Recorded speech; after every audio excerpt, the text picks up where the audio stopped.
Some of the biggest issues facing our urban areas today relates to densification. There is a massive pull for planners to build up existing neighborhoods rather than contribute to urban sprawl. This is beneficial in some regards, but with 2/3 of the people on this planet expected to live within cities by 2050, this mass densification will come with trade-offs. As discussed in the Journal of Hydrology, densification of urban spaces can create more impervious areas, which will increase the vulnerability of floods during periods of extreme weather events.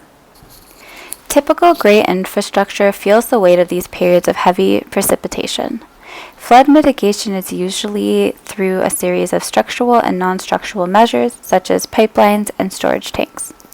This conventional method provides insufficient and costly ways of dealing with the now frequent problem of extreme precipitation. The increasing number of floods are associated with the changes in the hydrological cycle as the global temperature increases. Looking beyond the typical stormwater system, sustainable green drainage systems are considered by many as a solution and can handle immense runoffs more locally and sustainably. Nature-based solutions, or sponge cities as some call them, include green roofs, wetlands, infiltration trenches, rain gardens or swells, and pervious pavement. This type of infrastructure works by harnessing nature rather than working against it. Most of this type of design is considered low-impact development, which is intended to help reduce runoff and control permeable and breathable green space that may have long-term benefits.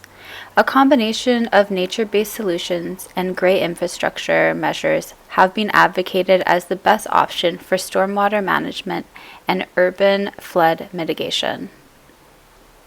I got the chance to talk to Brianne Tank, the stormwater management specialist from the City of Victoria.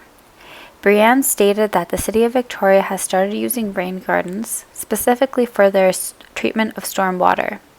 She spoke to the challenge when looking at development and balancing all the competing factors that come with urban design and implementing green infrastructure. Each project the city takes on will involve certain trade-offs, such as housing and transportation, parking, bike lanes, and urban forests. This is a challenge when trying to balance all the demands in our public realm.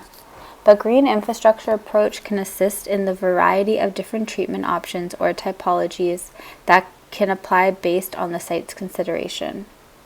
Brianne discussed the rain garden that was recently rehabilitated on Hillside Avenue. This rain garden discharges into Bowker Creek, so I went to see the exact design of it. Early this summer, I had the chance to visit the Royal Seaport in Stockholm, Sweden. This thoughtfully designed urban development uses a holistic approach to meet their sustainability targets. Climate change was a huge part in the design process when planning the Royal Seaport, bringing in both blue and green infrastructure to create multifunctional systems. Rain gardens are just one example of the infrastructure created to ease excess water from public space and direct it back into the ground, where it could help ensure good growth, purify the water, and direct surplus to the residents. Moving forward, we must create space within urban design where we make green a priority during our planning process. Brianne talked about taking inspiration from other cities and spoke on projects she would most like to see in Victoria. One project was the daylighting of Cecilia Creek. Creek daylighting is removing obstructions above the creek and rehabilitating it back to its original condition.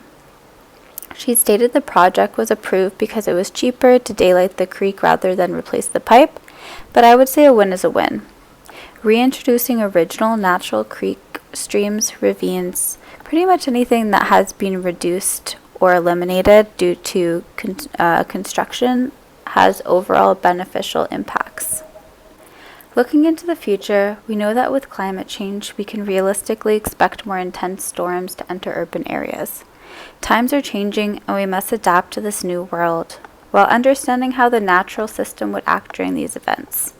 The typical approach must change. Water management cannot be fragmented over multiple government agencies that all have individual agendas. We must understand that flooding and other water issues will not stop. So our urban design must adapt and include nature-based solutions that complement traditional structural infrastructure.